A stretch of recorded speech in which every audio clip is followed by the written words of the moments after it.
નમસ્કાર મિત્રો આજની વિડીયોમાં વાત કરીશું દેશ અને દુનિયાના સુપરફાસ્ટ સમાચારની। સૌપ્રથમ વાત કરીએ તો અયોધ્યા ખાતે ભગવાન શ્રી રામના પ્રાણ પ્રતિષ્ઠાના થોડા દિવસ પહેલા 3 ખાલિસ્તાની આતંકી ઝડપાયા હતા।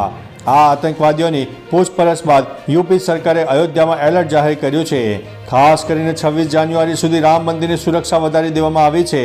અહીં રેડ અને યલો ઝોનમાં લગાવેલા સીસીટીવી કેમેરાને ઇન્ટિગ્રેટેડ કંટ્રોલ રૂમ સાથે જોડવામાં આવ્યા છે અને એઆઈ દ્વારા તેની દેખરેખ રખાઈ રહી છે। અન્ય મહત્વના સમાચારની વાત કરીએ તો સારા સમાચાર MPHW ઉમેદવારો માટે અગત્યના સમાચાર સામે આવ્યા છે।